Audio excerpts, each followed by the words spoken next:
What a day. Well, at least now I can go and take a break. I wonder what's been going on in the world out there.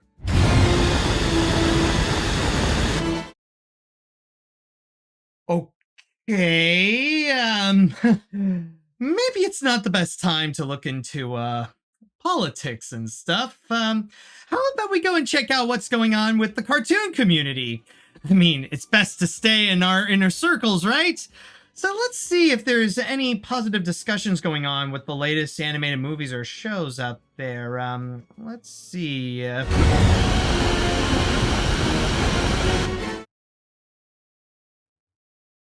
the fridge is that even worse? Well, during times like this, if my phone fails me, I like to put on a fun-filled animated movie to give me a nice laugh and something to momentarily make me forget about all the problems in the world. It's a nice tactic to help cheer me up whenever something puts me in a downer mood. And considering how social media can be nowadays, I've been watching a lot of those movies lately. So many that I can pretty much make a whole list out of those and rank them by what I consider to be the funniest of them all. Now, that sounds like a pretty good idea for a video, right? Yes, ever since cartoons were invented, their first purpose was to make us laugh. And even though the medium of animation has greatly evolved over the decades to become something more, they still carry this great tradition to entertain us in their own wacky way. But this is not about those mainstream franchises that recycle their own formula like Ice Age, Despicable Me, or Hotel Transylvania. This is to honor the true masters who were able to perfect the art of cartoon comedy and use that skill to become some of the most beloved animated features. Now, before we actually get into the laughs, there are a few rules I want to share with you about this list. Number one movie per franchise. Pretty self-explanatory there. Number two, they must be good movies. I'm not counting films that are like so bad that they're hilarious. Sure, we all had a good laugh with Pinocchio: A True Story, but unironically recommending people to watch this would be kind of messed up. Number three, they must primarily be comedies.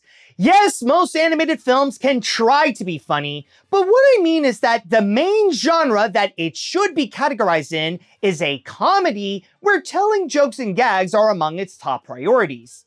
And number four, I'll be ranking them specifically by how funny they are. So this list is based on their humor more than their general quality. Besides, if this were about which film is the best, then this whole thing would have been called the Top 10 Animated Comedies. You see the difference there? So, you got all that? Good! Now, let's get into the funny stuff. I'm Animat, and welcome to the Top 10 Funniest Animated Films. L is for lovers who love one another. A is for ass, of which I like to eat. U is for you're the only one for me. G is for the only gamer I see. H is for happy, I always feel it. Okay, stay with me on this one because I'm gonna start this off on a weird note. I don't usually beatbox in front of the camera, but You never know on my mind. Oh my, oh my, oh my. I'm never not by your side. Your side, your side, your side. of course, there are many funny moments that can be found across all the Pixar films. However, they have a legacy of creating emotional movies that make you feel a variety of moods than just straight-up comedies. But then there's Turning Red, which is a great feature on its own that can pack a powerful emotional punch, but it took a bit of a different direction and leaned more onto delivering the laughs, resulting in the studio's funniest picture yet with the way that it is consistently comical from start to finish. And what made that work is how it perfectly captures the perspective of May, a 13-year-old girl from the early 2000s living in Toronto, and while she tries to be the ideal daughter to her mother, she also has another love. May I remind you what real men look like? Foretell. In a way, Turning Red is a lot like a slice of life movie. Sure, it doesn't seem like it at first because girls don't spontaneously turn into giant red pandas, but most of its humor comes from the relatability of May's circumstances while she's coming of age, as she's discovering boys, tries to build her own life that excludes her parents, planning a big event with friends, and even the red panda part is a clear symbolism of, You forgot your past! But that's not the only thing that makes this more of a unique Pixar film. There is another component that stands out which puts more emphasis on its comedy. I'd even say that Turning Red wouldn't be as funny as it is if it weren't for its animation. OMG! Before other American animated films put their own spin to the look, Turning Red got to be really creative with its animation by having its CG style emulate anime, especially to go over the top with its reactions and be more dynamic with its poses. And not only does it help make the personalities stronger and bolder, but they also make the emotions funnier. Add some extra lighting to dramatize the moment, and it manages to nail how May feels as a teenager.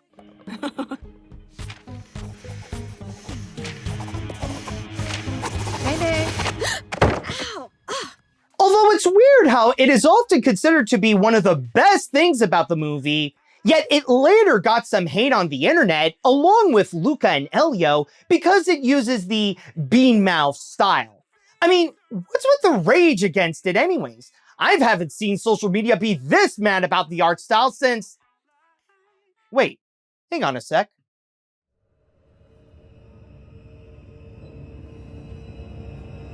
Oh my god, it's you! Seriously? Are people still trying to make that a thing? Oh, and by the way, while we are here, can I just check what's the deal with the other one? Yeah, I'm honestly not surprised about that. I don't even know why I tried to hide it. While it may not be easy for May to live as a big red panda, she did help initiate this top 10. Especially when it comes to funny Pixar films, Turning Red is the movie that's never not on my mind. Awooga! Together, what do you get? I know that in theory, putting Batman on this list would feel extremely out of place, but this Batman is the exception. Relax, everybody, I'm here. Batman! I'm sure that some came in expecting to hear me talk about the Lego Movie, since it is considered to be one of the groundbreaking modern animated comedies. However, I'm putting a little twist to this and not put in the Lego Movie. What? Please, everyone, please. No, instead, I'm including its spin-off, the Lego Batman Movie. In terms of the humor, it easily got the upper hand by giving who is debatably the funniest character of the original his own movie. And yes, it does wonderfully well to explore his emotional vulnerability with his fear of being part of a family again, but it still prioritizes the fun of the Caped Crusader and present his adventures in a more lighthearted and enjoyable way. It takes the hero's grittiness and turns that into comedic material. DC. The house that Batman built. Yeah, what, Superman? But the key word to what I said about him is that he is the Lego Batman. And just like how he was in the original Lego Movie, he's all about how his iconography is a great source of comedy. In a way, Lego Batman is a bit of a parody of himself, whom the only thing that's bigger than his wealth is his ego. And he takes every opportunity to flaunt how much he thinks he's awesome. I mean, as a billionaire with childhood trauma, he'll do whatever it takes to show how great he is at everything through his own independence. So there will be as many things that will fly over his head as much as the number of times that he claims to have kicked butt. What are you doing here? Don't worry about it, Doug. I'm not here to throw down or anything. No, I would crush you. Okay, sure. But it's not just Batman himself that adds more than what the original did. That treatment that Bruce received can also be applied to the entire franchise. It's not just another Lego movie, it's the Lego movie trying to make a Batman movie. And with the entire legacy of one of the most well-known superheroes in pop culture, it gives the feature so much more material to play with. It simultaneously honors and lampoons the Dark Knight by fully embracing what makes it cool and ridiculous with the Lego's quick-witted tone. Along with Bruce Wayne, you got his allies, his huge roster of enemies, the rest of the Justice League, and Gotham City itself. And with Lego's version of Batman, it allows the film to build its own DC universe where they could put a twist to the kind of relationships that Batman has with everyone else. Not to mention opening the door to the toys' creativity and bring in even more IPs to battle. He's evil, he's magic, and it's about to get tragic. It's Voldemort! He's a 9,000-year-old incarnation of evil with an eye for jewelry. Give it up for Sauron! Good afternoon, Gotham City. He likes long, violent walks on historic buildings. It's King Kong! Come at me, Gotham! And rounding out the evil all-stars, Wicked Witch, Medusa, and British robots. Yo, a major crossover of all the major Warner Brothers characters coming together in an epic fight? Okay, yeah, sure. They're only using the villains here, but that would make like an epic game. You know what I mean? Actually, you know what? Hold on. I'm gonna go and make that. A few moments later.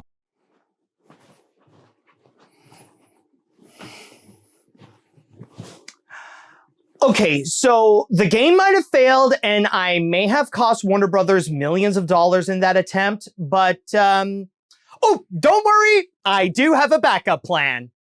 We can invite them all to watch a basketball game.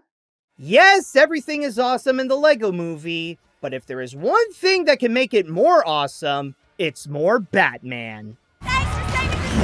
You're welcome. Hey man, I love you more than my kids! So do I, guys. What do you get? What do you get? We may still be early on the list, but with this one, we're going far, far away. Quite literally, in fact. Are we there yet? Yes. Oh, finally! Yes, no list about funny animated films would be complete without including at least one DreamWorks movie. And who better to bring on board than the iconic Green Ogre himself? However, as enjoyable as the original is, what I'm putting on this spot is the sequel, Shrek 2. This is often considered to be an improvement from the first to make Shrek go from really good to amazing, where the writing is better, the characters are stronger, the animation is more crisp and grander, and especially, the humor is more hilarious. What makes Shrek 2 a great comedy is how it puts in more effort to be its own story than before. The first film was mainly crafted as a satire of Disney and poked fun of its familiar tropes while supplying a whole batch of pop culture references. Now, this is not to say that 2 doesn't do any of that. It does have its occasional Disney jabs and its own supply of references. I never should have rescued her from that tower in the first place. I hate Mondays. But my point is that it's not as reliant on it as before. If anything, it gave the characters, both old and new, their chance to show off their comedic talent, playing up their personalities, and let their voice actors make the most out of the materials they were given. Especially Eddie Murphy as Donkey. He always makes sure that he has at least one show-stealing moment in every scene he's in. Harold. Shrek. Fiona! Mom. Harold. Donkey! But just to go back on how it tries to be more of its own thing, it really benefited the comedy more than just with the characters. It's like if the first had this formula going on, but then the sequel realized that it was making itself a little restrictive. So by not being dependent on it, they took the opportunity to go all out. And that's a part of what I admire about Shrek 2. It's one of those films that is filled with so many gags, yet its sense of timing and personalities are so good that you won't be able to catch all of the jokes in one viewing. I've personally watched this movie many times, yet whenever I return, I always discover something new that gives me a laugh. Tonight on Nights. Now here's a good show. We got a white Bronco heading east into the forest, requesting backup. In a way, the comedy is very much like how I describe the characters. Rather, if you're already familiar with them from before, or they feel fresh to you, they will always give you a great time, no matter what is the number of your rewatches. Shrek? For you, baby, I could be. Can I just say that this is something that I love about DreamWorks? When they make a second film to their franchises, they more often than not turn out to be even better than the first. I'd even say that they also become some of the studio's best works. But then if they kept them going for too long, they go from an amazing number 2 to dropping a number 2. But even if Shrek's rule in the animation kingdom did not last long, his second film proves that things can get better after Happily Ever After. Where were we? Oh, I think I remember. Donkey!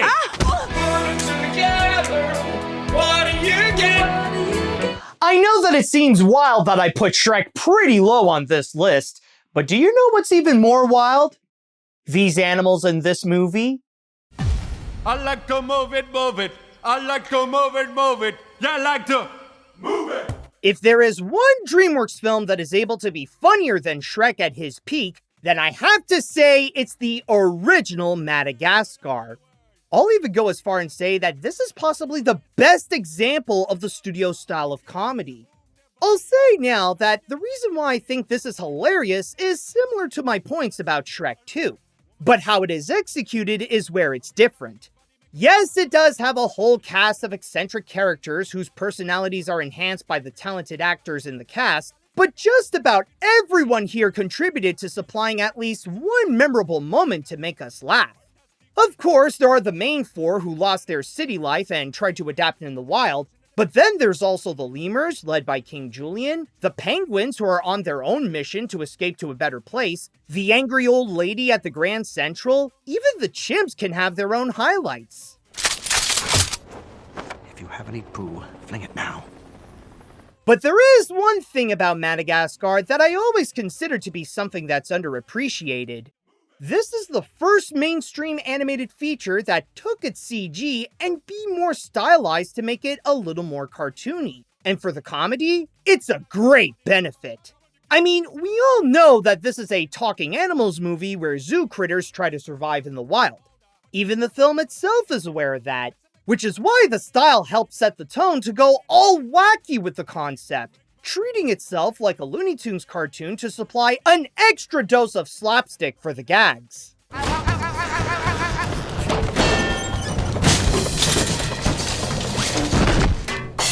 But here's where Madagascar's comedy really shines.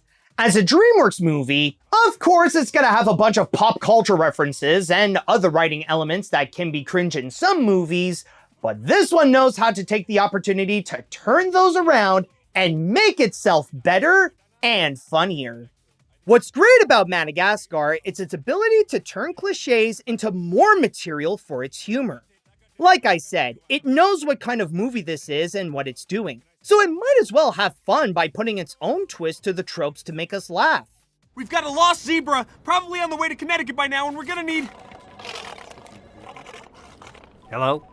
Also, while I get that pop culture references can be the bane of some movies, those jokes make sense in this one because the main characters aren't just zoo animals, they're New Yorkers, where they are surrounded by pop culture with giant billboards and big-name stores and shows. The references aren't just for the gags, but it's also part of their background, thus helping the movie's world building. We're from New York, and we... All hail the New York Giants! It's an admirable trait, especially when making pop culture references is risky for a comedy. In the long run, it can cause the feature to be dated and newer generations won't get some of the jokes. I mean, no movie would be dumb enough to just randomly throw out references. Someone order ribs. Bring out your dead. Pirates of the Caribbean. Hey, thought we said no Disney jokes. Okay, maybe that wouldn't stop certain features, but there is no way that a movie would go out of its way to entirely build itself out of just randomly throwing out references. I am Iron Man. Where am I? What is this enchanting place? Hell no. I'm out of here. Hannah Montana's dead! Goodbye, my fans! Keep rockin'! And don't forget to buy my 2 new CDs in stores now!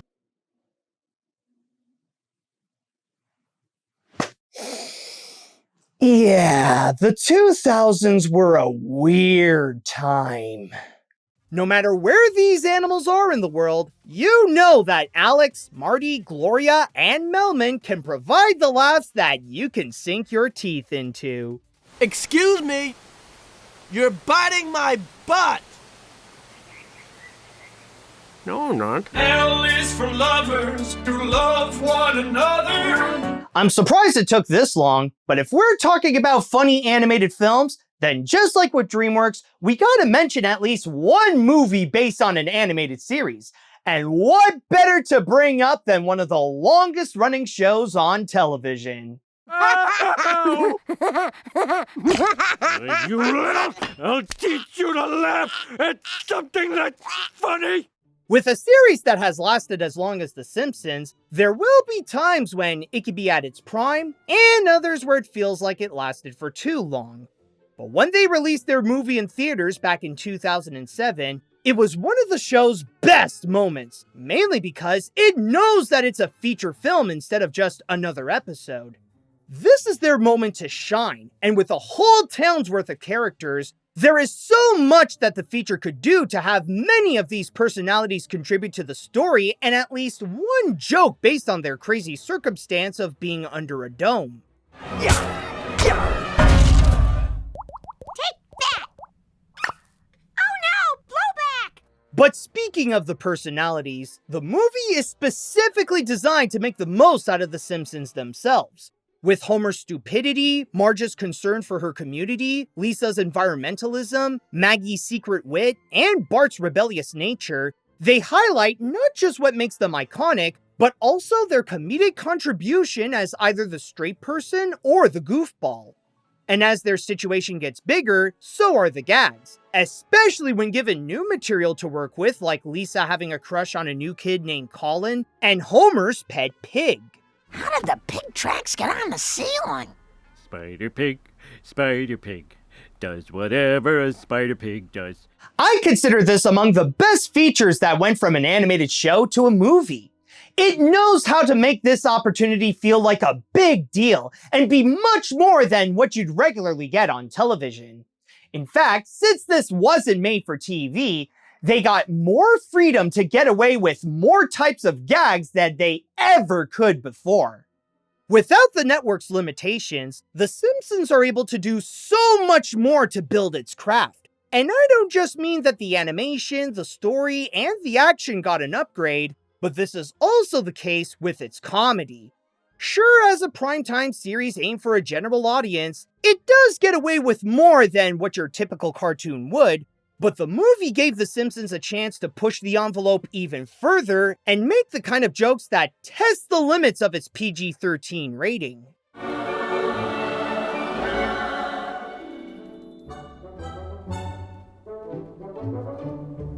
I'll even say that some of the most memorable moments of the film are the times when they take it to the next level because they feel like it's a once-in-a-lifetime event. Like the movie is the only chance for The Simpsons to make jokes that they can never do on TV. And they proudly went all out with them, sometimes literally like with Bart.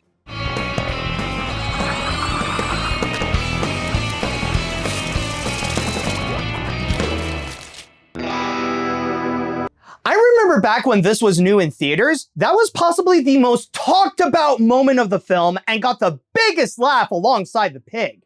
I mean, where else do you get a surprise little boy dick on the big screen?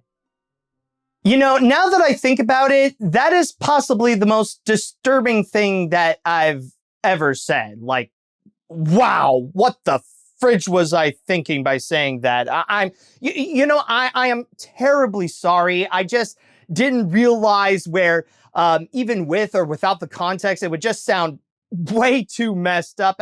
You know what? Goodbye, everybody. I'm off to be canceled.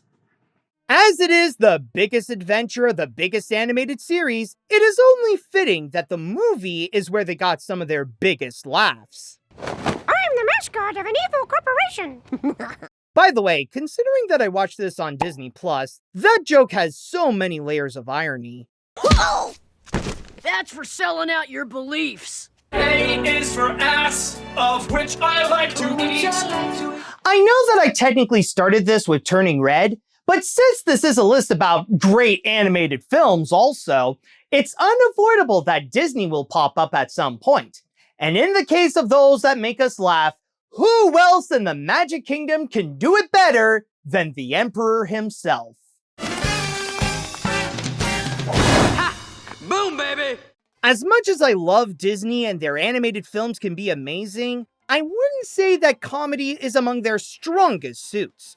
Sure, they can have funny characters and funny moments, but it's honestly rare that they release a movie that is all around funny. Even when it comes to their greatest features... Kid, what's eating you? Nothing. He's at the top of the food chain. The food chain! Let's just say that we don't revisit them to primarily have a laugh. But then came The Emperor's New Groove, a Disney movie that's unlike any other, mainly because it's not trying to be a Disney movie. Instead of putting on lavish musical numbers, enchanting fantasies, stories about dreams and wishes, or even dazzle the viewer with extravagant animation, it emulates the style of a Looney Tunes cartoon, and it captured that beautifully. More than any other feature from the studio, the movie's biggest priority is the humor and goes all out to get the biggest reaction from the audience. This is also noticeable with the animation, where it steps away from Disney's traditional designs to go for a look that is meant to complement the comedy and emphasize its zany tone. We have to get back to the palace, find the lab, and change him back. Hi there. That was him. Whoops. But the visual kind are only a fraction of the type of gags that are featured here.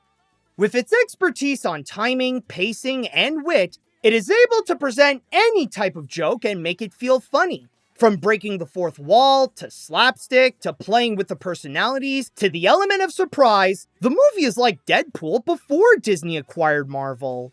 How did you get back here before us? How did we, Kronk? Well, you got me. By all accounts, it doesn't make sense. But speaking of those personalities, the cast is a key player to its golden comedy. Now, yes, I know that I'm starting to repeat myself by mentioning how the characters are funny in each of these films. But in the case of The Emperor's New Groove, well, how can I not talk about the movie's hilariousness without bringing up the characters? Each personality brings in their own flavor of comedy to widen the variety of gags that the movie can deliver. You got Cusco, who is the vain egomaniac. Isn't it great? It's my birthday gift to me. I'm so happy. Pacha is the loving straight man. So, you tired of being a llama? Yes! Yzma is the diabolical villain. Just think of it as you're being let go, that your life's going in a different direction, that your body's part of a permanent outplacement. Kronk is the dim-witted but kind-hearted minion. Oh, right. The poison for Cusco. The poison chosen specially to kill Cusco. Cusco's poison. And a good amount of the rest, like Pacha's kids and Bucky, provide the more cartoony humor. No, don't.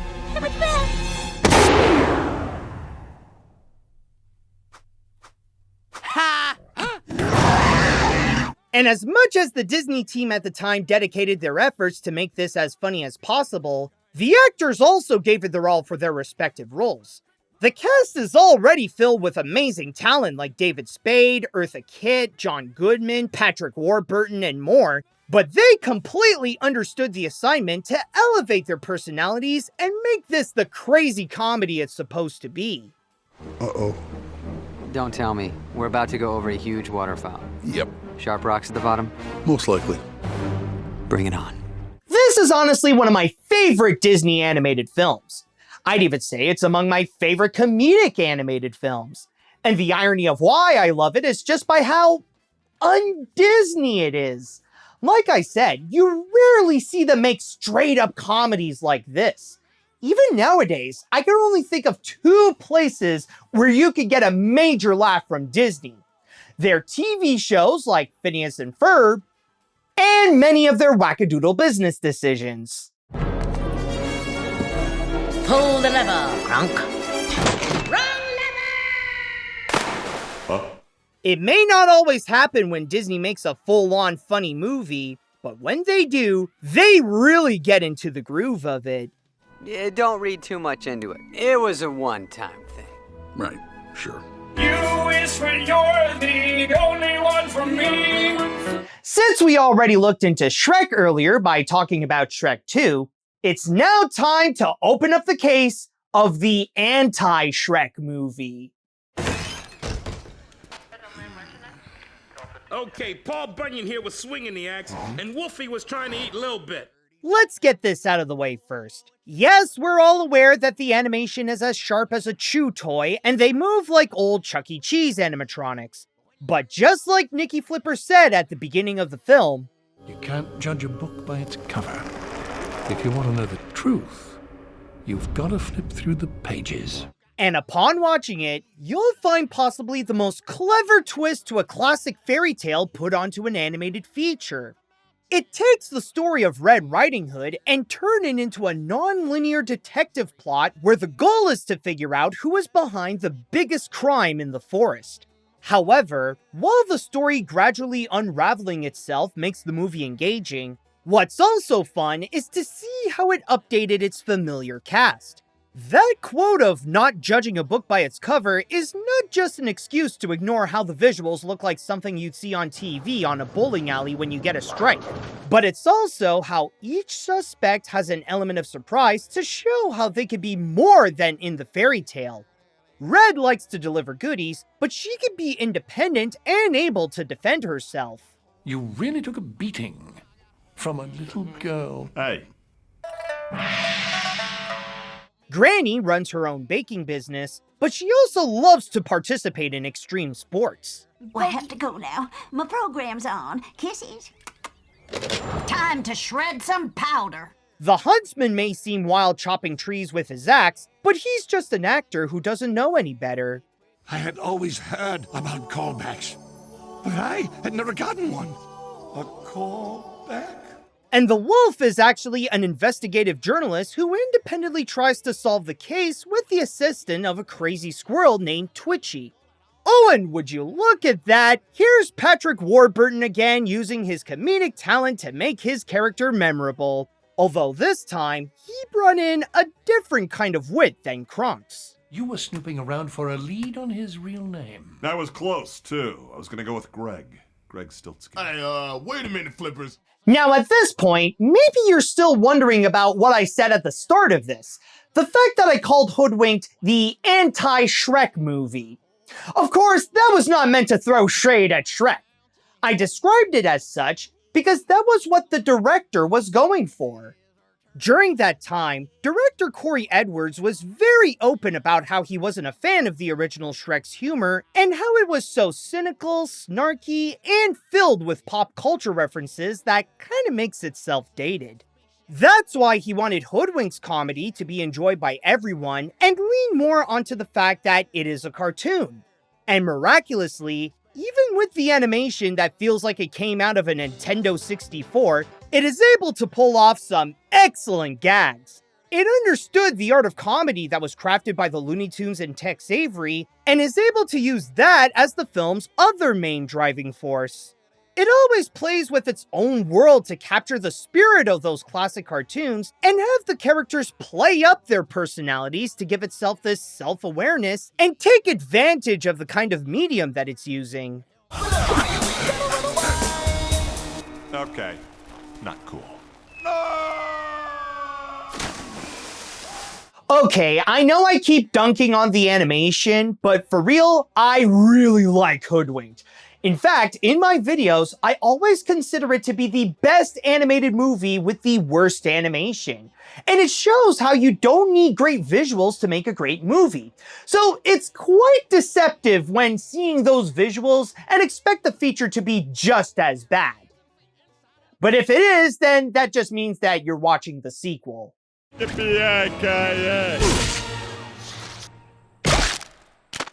Okay, I can taste my own butt.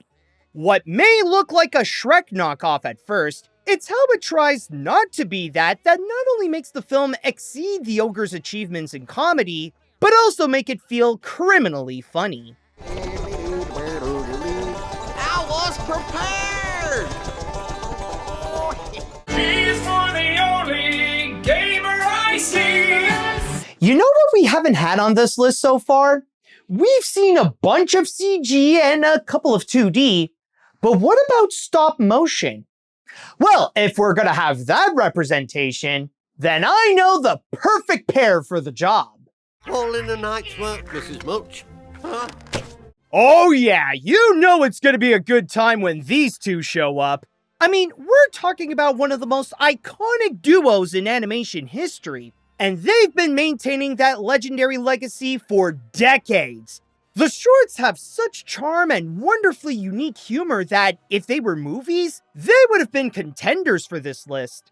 In fact, the team at Aardman literally made a sequel feature with one of them, and not only was it amazing, but I also did consider having Vengeance Most Foul here. They're getting away! Chief? Did we get him? But the one that I'll be presenting is their first movie, The Curse of the Were-Rabbit. The first to take the short's formula of mixing suspense with laughter and implement that to feature length. And the results couldn't be any better. It gave the team at Aardman even more room to add a lot more gags. Most of the comedy in this is visual-based, making the most out of both the characters and the backgrounds to sneak in as much jokes as it can. They're the kind that, like Shrek 2, no matter how many times you watch it, there might be something new to discover and laugh. What you see is what you get. What the... But the humor alone is not the only reason to why the Were-Rabbit managed to get high on this list. Okay, this is all gonna sound weird, so stay with me on this one. But what I mean is that its own genre complements the comedy.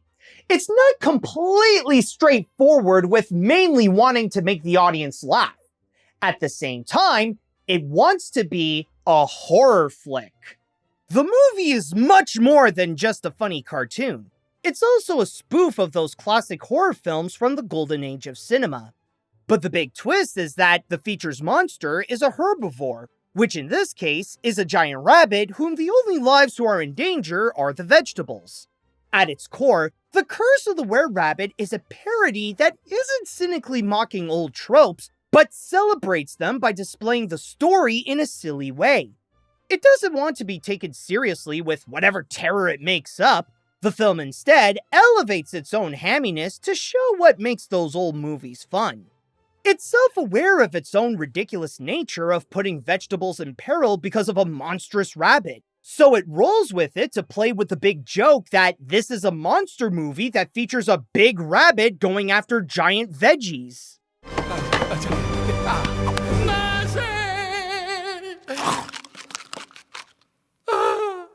Trust me, Wallace and Gromit are geniuses at their own craft. It's way more different than the type of humor we've seen so far, especially with the fact that this is British. Seriously, laughter may be universal, but comedy is distinct from each country. And when it comes to England, they joke way more differently than the Americans do. I just knew you'd love it. Unlike Victor, he's never shown any interest in my produce. Oh. And can get away with a lot more, apparently. I mean, seriously, how the fridge did DreamWorks let that slide in the US? They don't even let Shrek be that risque. Oh, very cheeky. Wallace and Gromit is always trusted to provide some laughs with their inventions, But their first movie provides the most confidence on how well it can do that job. It's one thing to make an animated comedy, but it's scary to try to create one that can be as funny as the Were-Rabbit.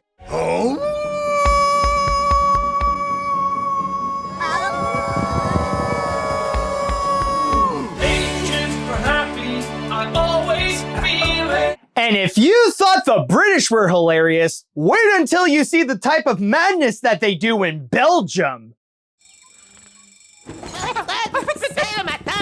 At first glance, this may seem like a low-budgeted version of toy-based features like Toy Story and the Lego Movie. And yes, one of the main characters is very questionable, looking like an ethnic stereotype, but this is even more crazy than you can ever imagine. What is this movie about? Nonsense. Absolute nonsense. And the more the movie progresses, the crazier it gets. What started as an idea from Cowboy and Indian to create a birthday present for their roommate, Horse, they end up ordering millions of bricks that wreck their home when trying to hide them on the roof. But as they try to rebuild their house made from the new bricks, they keep getting mysteriously stolen. But the thieves turn out to be a group of sea creatures and pursue to chase them around the world to get their home back. Mes murs! Et les murs! Mais où ils sont? Mais c'est pas possible! And trust me, this is only a fraction of the kind of lunacy it has in store. It's one of the greatest examples of a film where you have to expect the unexpected. It completely goes by its own rules to set out on its own adventure, and it's not afraid to go over the top with its own absurdity to get a laugh.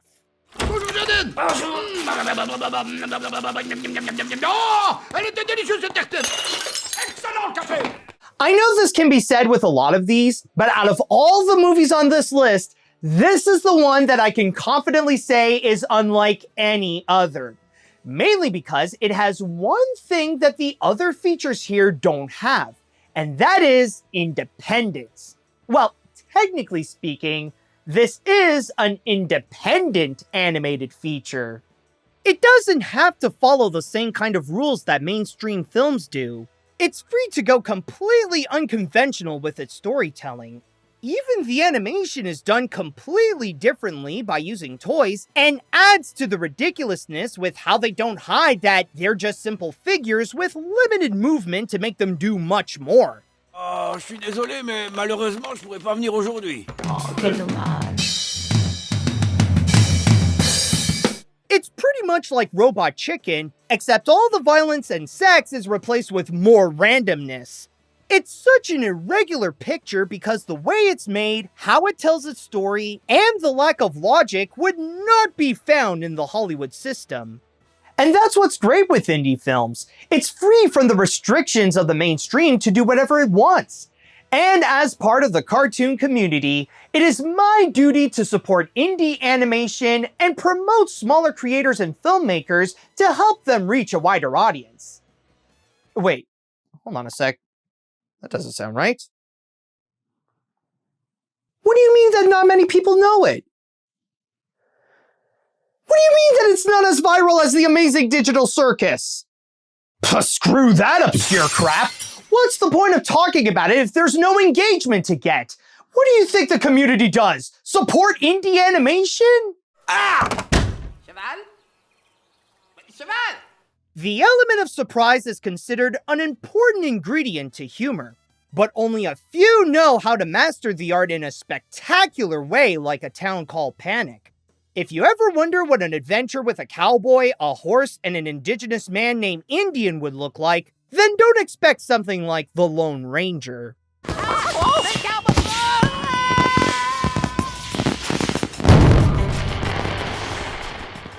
Now, before I reveal who is the comedic champion of animation, there's just one last thing I'd like to bring up, and that is the honorable mention.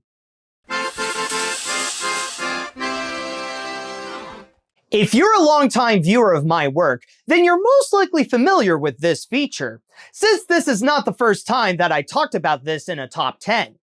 Not only did it show up on my list of the weirdest animated films, but it was also at number 1 on the most underrated animated films that I did a while back. And since this is a top 10 of the funniest animated features, I gotta bring this back for another encore.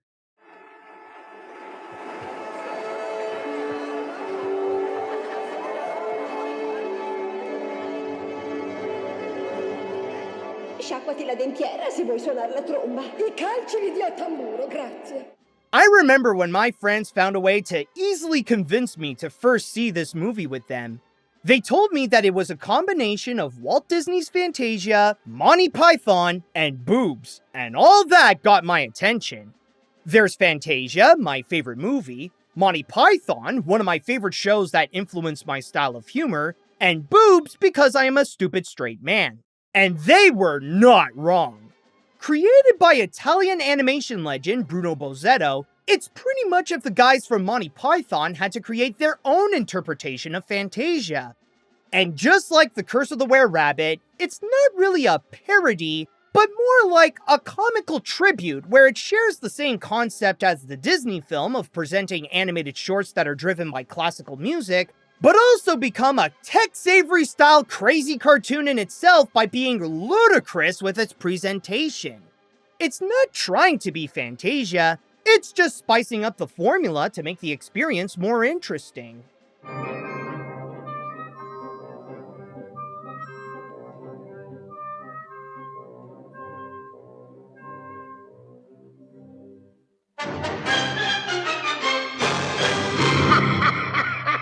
But there is a reason why I didn't officially include Allegro Non Troppo on this list. And no, it's not because I've already talked about it so much in the other top 10s. I did consider having this compete among the funniest animated films, but then I realized that it's not entirely animated.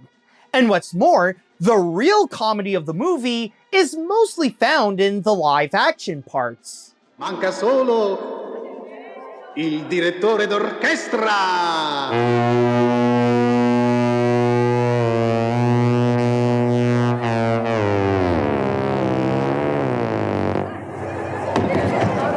This is one of those rare moments when live action finds a way to be more cartoony than the cartoon. Yes, the animated segments can have their funny moments, like how Allegro beat Fantasia 2000 at doing Igor Stravinsky's The Firebird with the snake seeing the future and regrets eating the apple himself.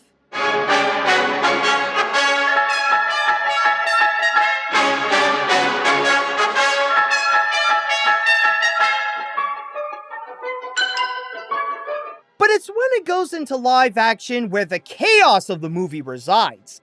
The way it presents itself is with this insane presenter and his tough conducting assistant who has an orchestra of old ladies and one animator that they brought out of their dungeon to animate the scenes by himself, so pretty much a modern animator, and the stuff that happens include having his drawings cause mischief on the set, banging in the piano, and I don't mean the keys, and a gorilla running loose. So, just like A Town Called Panic, this is another film where you gotta expect the unexpected. Cosa c'entrano scimmioni adesso? Io non riesco. Non vedo scimmioni nella sceneggiatura, ci sono altri animali, questo sì, ma scimmioni non proprio non. This is what my friends meant when they mentioned that there is some Monty Python in this. It shares the same nonsensical style of humor in a way that completely deviates itself from Disney. It's like if it saw the original Fantasia with how surreal and weird it can be, and decided to channel that, but in a different direction. Which was how we got these bonkers live action bits. And some of that can spill onto the animated scenes where they can also be out of control with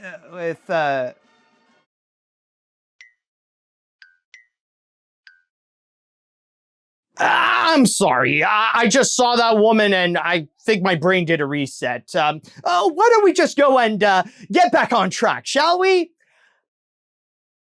Wait, what video am I making again? I don't know if anyone asked for a funny Fantasia, but the fact that we got one from Italy and it's quite hilarious is music to my ears. Ma chi finisce? Qui c'è da finire il film! Chi finisce? Ci manca ancora il finale! Aspettatemi! Aspettatemi! Bisogna finire! together. What do you get? What do you get? So, after going through so many fantastically funny features, we finally made it to the last one. But with an unconventional list like this, it would be hard to guess what I chose to be at the top here. But with all that said, I'm sure you've waited long enough. So, what movie is at number 1? Well, Cause I'm the bitch, she's a big fat bitch, she's the biggest bitch in the whole wide world. She's a stupid bitch, and everyone's a bitch, she's a bitch to all the boys and girls. just like The Simpsons, South Park is known as one of the greatest animated comedies on television.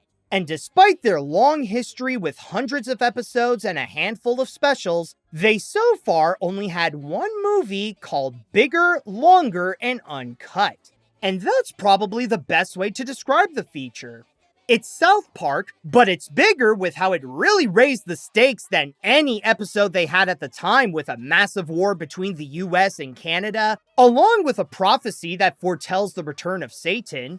It's longer since it is feature-length and gives it room to do more things like putting on extravagant musical numbers. And it's uncut, where it does not hold back to make some of the most outlandish and extreme jokes that the franchise had. Especially when they no longer have the restrictions of TV like the Simpsons movie. They could be as raunchy, ridiculously violent, or swear up a storm as much as they want. No, he's talking about fuck. You can't say fuck in school, you fucking fat ass. Kyle! Why the fuck not? Eric! Dude, you just said fuck again. Stanley! Who? Kenny!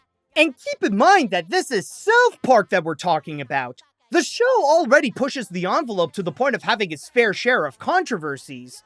It goes even further by going to the max with its shocking and offensive humor, all paired with songs that could slap even harder than the ones from the later years of the Disney Renaissance. So it really says a lot that the soundtrack can match up with the ones from Hercules, Mulan, and Tarzan. There's so much room where babies burn and flowers bloom. Everyone dreams, I can dream too.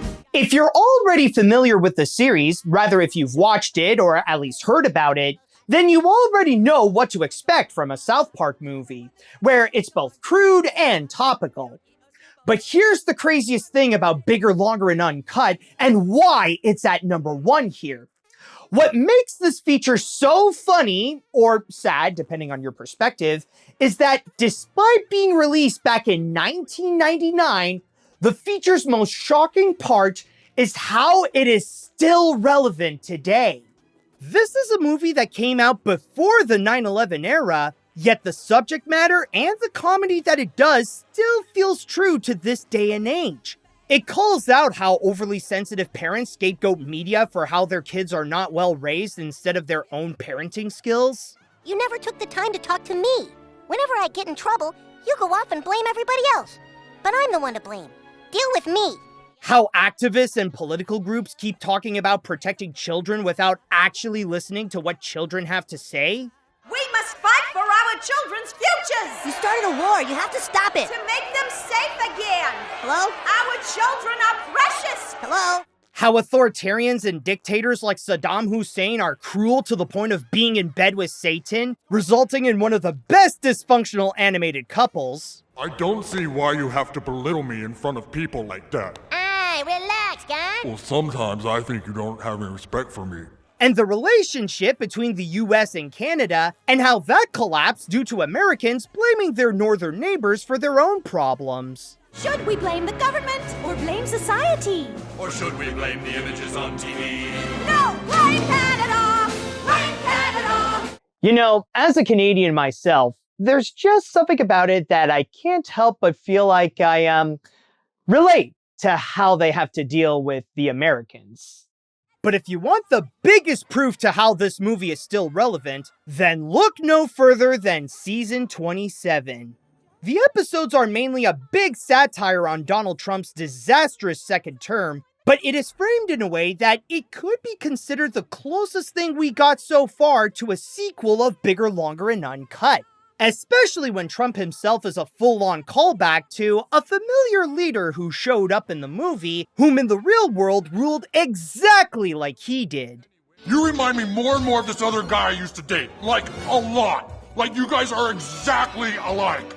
And I've only mentioned the basics of why this movie is so hilarious. It's already enough that you have the kids going into more inappropriate situations, but with everything elevated, the risks are bigger, the crudeness is edgier, the spectacle is grander, and of course, the comedy is a lot funnier. There are many feature-length cartoons that can give you a good long laugh, but the #1 funniest animated film can be found in the quiet little pissant redneck podunk jerkwater greenhorn one-horse mudhole peckerwood right-wing whistle-stop hobnail truck-driving old-fashioned hayseed inbred unkept out-of-date out-of-touch white trash kick-ass.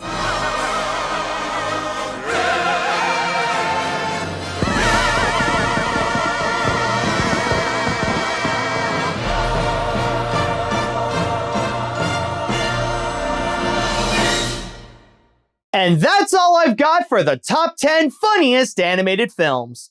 Now, I know that some people are ready to go in the comments about their movies that didn't make it on the list and ask, oh, but what about this? Or, oh, but what about that? Now, I know, I get it, trust me, this wasn't an easy list to make. Like beauty and art, comedy is one of the most subjective things in the world. And if everybody makes a list like this, then they'd all be completely different. So don't worry, nothing here is serious. We're just here to have a laugh. And if you had a great time, then I'm absolutely glad you did. And if not, well, you made it this far, so I guess the joke's on you. See you later, dudes!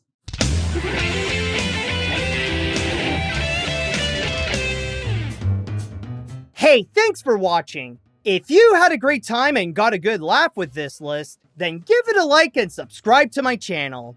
I also got a Patreon if you'd like to support my work and get some awesome rewards like seeing exclusive extended versions of my videos, including one of this top 10. And so, until next time, once again, see you later, dudes.